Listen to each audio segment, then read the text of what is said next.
Hello friend, DT কোচিংয়ে সকলকে স্বাগত। একাদশ শ্রেণী বাংলা সেমিস্টার পদ্ধতিতে যে এক্সাম হবে তার সম্পূর্ণ সিলেবাস আমরা তুলে ধরছি। দেখো, সেমিস্টার ওয়ানে 40 নম্বরের যে সিলেবাস, সেখানে গল্প রয়েছে পুঁই মাচা বিভূতিভূষণ বন্দ্যোপাধ্যায়, প্রবন্ধ বিড়াল বঙ্কিমচন্দ্র চট্টোপাধ্যায়, কবিতা রয়েছে মাইকেল মধুসূদন দত্তের কবিতা, ঈশ্বরচন্দ্র বিদ্যাসাগর, কাজী নজরুল ইসলামের কবিতা সাম্যবাদী, অর্থাৎ দুটি কবিতা রয়েছে। আন্তর্জাতিক গল্প রয়েছে বিশাল ডানাওয়ালা এক থুত্তুরে বুড়ো, গাব্রিয়েল গার্সিয়া মার্কেজ, যেটি পূর্বে ছিল। ভারতীয় কবিতা রয়েছে চারণ কবি, এই চারণ কবি ভারভারা রাও, এটির অনুবাদ করেছেন শঙ্খ ঘোষ। ভাষা রয়েছে বিশ্বের ভাষা ও ভাষা পরিবার, বাংলা ভাষার উদ্ভব ও ক্রমবিকাশ, ভারতে প্রচলিত ভাষা পরিবার, বাংলা ভাষার বৈচিত্র্য। বাংলা শিল্প সাহিত্যের ইতিহাস, সেখান থেকে রয়েছে প্রাচীন বাংলা সমাজ ও সাহিত্য, এবং পর্ব 2তে রয়েছে মধ্যযুগের বাংলা সমাজ ও সাহিত্যের প্রধান ধারা, সেখানে শ্রীকৃষ্ণ কীর্তন, বৈষ্ণব পদাবলী, চৈতন্য ও চৈতন্য জীবনী, মঙ্গলকাব্য, অনুবাদ, ইসলামীয় ধারা, শাক্ত পদাবলী। এই যে সেমিস্টার অর্থাৎ প্রথম সেমিস্টার, এই প্রথম সেমিস্টার 40 নম্বরের হবে। এখানে প্রশ্ন কেমনভাবে আসবে সেটাও দেখে নাও। গল্প থেকে আসবে 8 নম্বর, প্রবন্ধ থেকে 5, কবিতা থেকে 7, আন্তর্জাতিক গল্প ভারতীয় কবিতা থেকে 5, ভাষা থেকে 10, বাংলা শিল্প সাহিত্য ও সংস্কৃতির ইতিহাস থেকে 5। এইভাবে মোট 40 নম্বরের প্রশ্ন আসবে। এবার সেমিস্টার 2-র যে সিলেবাস, এখানেও 40 নম্বরের যে সিলেবাস, সেখানে গল্প রয়েছে 2টি।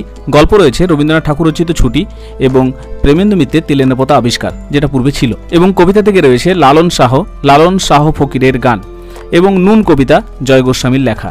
নাটক রয়েছে বিজন ভট্টাচার্যের আগুন, পূর্ণাঙ্গ সহায়ক গ্রন্থ, সেখানে পঞ্চতন্ত্র রয়েছে সৈয়দ মুজতবা আলীর, বই কেনা, আজব শহর কলকাতা, 25শে বৈশাখ, আড্ডা, এগুলো রয়েছে প্রবন্ধ। এবং বাংলা শিল্প সাহিত্য সংস্কৃতির ইতিহাস থেকে রয়েছে আধুনিক বাংলা সাহিত্য, সেখানে যুগের আধুনিকতা ও ঔপনিবেশিক, বাংলার সামাজিক ও ধর্মীয় আন্দোলন, শিক্ষা সংস্কারে গদ্যের উদ্ভব, কবিতা, উপন্যাস, ছোটগল্প, নাটক, যাত্রা ও নাট্যমঞ্চ, প্রবন্ধ, যেখানে 70 দশক পর্যন্ত। লৌকিক সাহিত্য রয়েছে ছড়া, ধাঁধা, প্রবাদ, কথা, কবিতায় মহাকাব্য, আখ্যানকাব্য, গীতিকবিতার ধারা। কবিতায় রয়েছে মধুসূদন দত্ত, রবীন্দ্রনাথ ঠাকুর, কাজী নজরুল ইসলাম, জীবনানন্দ দাশ ও পরবর্তী ধারা। কথা সাহিত্যে রয়েছে বঙ্কিমচন্দ্র চট্টোপাধ্যায়, রবীন্দ্রনাথ ঠাকুর, শরৎচন্দ্র চট্টোপাধ্যায়, মানিক বন্দ্যোপাধ্যায়, বিভূতিভূষণ বন্দ্যোপাধ্যায়, তারাশঙ্কর বন্দ্যোপাধ্যায় ও পরবর্তী ধারা। নাটকে রয়েছে মধুসূদন দত্ত, দীনবন্ধু মিত্র, গিরিশচন্দ্র ঘোষ, রবীন্দ্রনাথ ঠাকুর, দ্বিজেন্দ্রলাল রায়, বিজন ভট্টাচার্য ও পরবর্তী ধারা। প্রবন্ধ রচনা রয়েছে। প্রবন্ধ রচনা লেখার বিষয় এক লাইনে না দিয়ে একটি মানস মানচিত্র এবং তথ্য সম্পদ দেওয়া হবে। শিক্ষার্থীরা সেই মানচিত্র এবং প্রয়োজনীয় তথ্য ব্যবহার করে প্রবন্ধ রচনা করবে এবং শিরোনাম দেবে। একটি বক্তব্যের সপক্ষে বা বক্তব্যের বিপক্ষে একটি অনুচ্ছেদ দেওয়া থাকবে। পরীক্ষার্থীরা প্রদত্ত অনুচ্ছেদের সপক্ষে বিপক্ষে তাদের বক্তব্য লিখবে।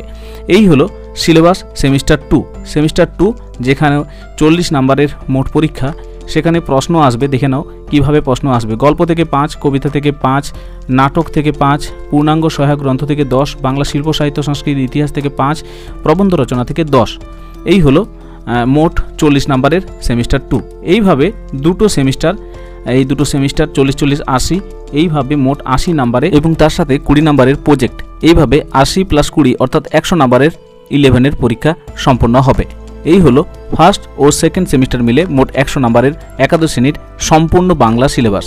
যদি ভালো লাগে অবশ্যই লাইক এবং বন্ধুদের মধ্যে শেয়ার করো। পাশাপাশি আমরা এই পিডিএফটার লিঙ্ক নিচে ডেসক্রিপশানে দিয়ে দিচ্ছি, সেখানে ক্লিক করে তোমরা অবশ্যই ডাউনলোড করে নিতে পারবে। ভালো থাকো, পড়াশোনাতে থাকো, ধন্যবাদ।